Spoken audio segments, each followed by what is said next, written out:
LG electronics का IPO आ रहा है और सवाल ये है कि आपको इस आईपीओ में अप्लाई करना चाहिए या नहीं।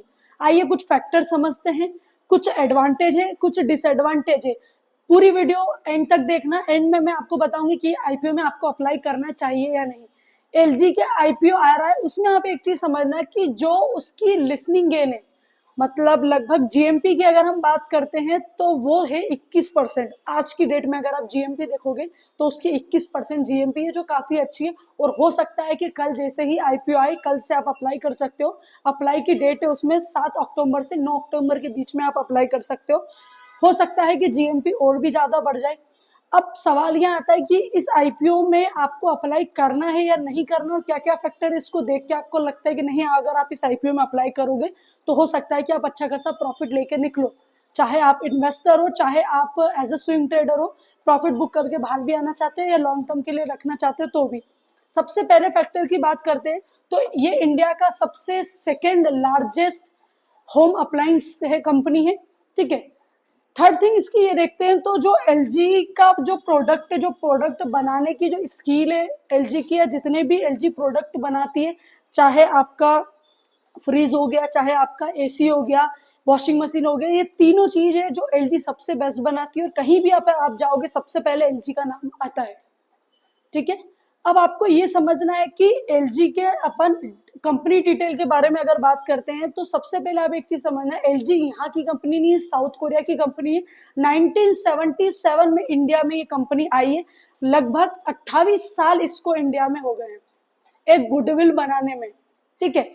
सेकेंड थिंग, अगर आप देखोगे इसके फाइनेंस और फंडामेंटल की अगर बात करते हैं तो अगर आप देखोगे तो इसका आरओसी देखोगे तो 41% इसका आरओसी है।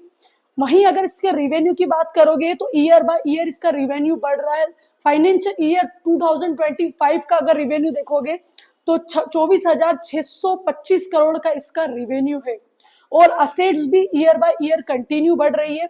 आरओई, रिटर्न ऑन इक्विटी, अगर आप देखोगे तो वो भी है आपका 31%, जो काफी अच्छा है। ये जो कंपनी है ये एक मिड कैप कंपनी है, लेकिन बहुत जल्द ये कंपनी आने वाले साल में ये कंपनी लार्ज कैप भी बन सकती है, क्योंकि कंपनी का सबसे ज्यादा जो रिवेन्यू जनरेट होता है वो रेफ्रिजरेटर से होता है, मतलब फ्रिज से। जो कंपनी फ्रिज बनाती है उससे सबसे ज्यादा रिवेन्यू होता है, उसका होता है 33%। वहीं वॉशिंग मशीन की बात करते हैं तो 22% रिवेन्यू जनरेट होता है वॉशिंग मशीन से। और अगर आप एसी की बात करते हो तो 20% जनरेट होता है आपका एसी से। और बाकी का जो परसेंट बचा हुआ है वो आपका होम अप्लायंस, माइक्रोवेव हो गया, जो जो भी छोटी छोटी चीजें, वो लगभग आप देखोगे इस आईपीओ में तो 13,000 आउटलेट है पूरी ऑल ओवर इंडिया में। सॉरी, 35,000 आउटलेट है ऑल ओवर इंडिया में, और वहीं 13,000 सर्विस सेंटर है इसके, ठीक है। सर्विस प्रोवाइड करने में भी बहुत अच्छी कंपनी है। अगर यहाँ पर आप बात करते हैं कि ये आईपीओ कब आने वाला है और क्या इसकी डेट है, तो यहाँ पर डिटेल में अगर आप देख रहे हो तो ओपनिंग प्राइस आपको यहाँ पर दिख रही है 7 अक्टूबर को ये आईपीओ आ जाएगा। और 7 अक्टूबर के बाद 9 अक्टूबर को आपकी लास्ट डेट है अप्लाई की।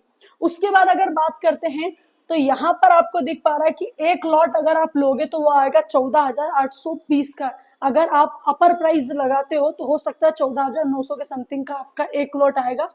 वहीं आप ज्यादा से ज्यादा कितने खरीद सकते हो, लगभग आपको ज्यादा भी खरीदना है आप तो 13 लॉट से ज्यादा आप नहीं खरीद सकते हो। और एक लॉट के अंदर जो शेयर आएंगे वो आपके आएंगे 13 शेयर।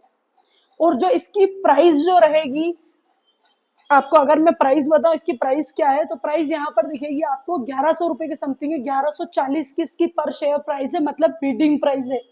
अब फाइनल बात पे आते हैं कि इसकी जीएमपी कितनी, ग्रे मार्केट प्रीमियम, क्योंकि ग्रे मार्केट प्रीमियम ही एक ऐसी चीज है वही आपको बताएगी कि इस पर्टिकुलर आईपीओ में आपको अप्लाई करना चाहिए या नहीं। क्योंकि अगर ग्रे मार्केट प्रीमियम ज्यादा है, मतलब कहीं ना कहीं आईपीओ आपको रिटर्न देगा तो अच्छा खासा रिटर्न दे सकता है। और अगर ग्रे मार्केट कम है, मतलब ये आईपीओ आपको इतना रिटर्न नहीं देगा। अगर इसकी ग्रे मार्केट प्रीमियम की बात करते हैं हम, तो ग्रे मार्केट प्रीमियम है इसकी 21%, जो मेरे हिसाब से एलजी इलेक्ट्रॉनिक्स के जो प्रोडक्ट है उसके हिसाब से 21% जीएमपी अच्छी है। आपको रिटर्न रेशो अच्छा मिल सकता है अगर ये आईपीओ आपको मिला तो। सेकेंड थिंग, अगर जीएमपी के बाद भी अगर बात करते हैं इस आईपीओ में, कि आपने यहाँ पर देखा होगा, जैसे मैंने आपको बोला वॉशिंग मशीन हो गया, रेफ्रिजरेटर हो गया, पैनल टीवी हो गया, इन्वर्टर हो गया, लगभग आप 80 to 85% जो इसका रिवेन्यू जनरेट होता है इसी से जनरेट होता है। और इसका एक कॉम्पिटिटर है हेवल्स करके, आपने सुना होगा। सबसे बेस्ट जितनी भी कंपनी ये इलेक्ट्रॉनिक जो भी आइटम प्रोवाइड करती है उसमें से सबसे बेस्ट आपका एलजी ही है रिवेन्यू जनरेटिंग में। अदरवाइज ऑल ओवर अगर देखोगे आप तो हेवल्स है। अगर इस आईपीओ में आप अप्लाई करना चाहते हो, बाकी सारे प्लस पॉइंट ही है, कुछ भी इसमें ऐसा नेगेटिव पॉइंट नहीं है कि आपको देख के लगे कि आईपीओ अप्लाई नहीं करना चाहिए। हाँ, अगर आप इस आईपीओ में अप्लाई करने के बाद अगर आपको लॉट साइज अलॉट हुआ और आप इसको लॉन्ग टाइम के लिए रखना चाहते हो तो इससे बेस्ट कुछ नहीं है।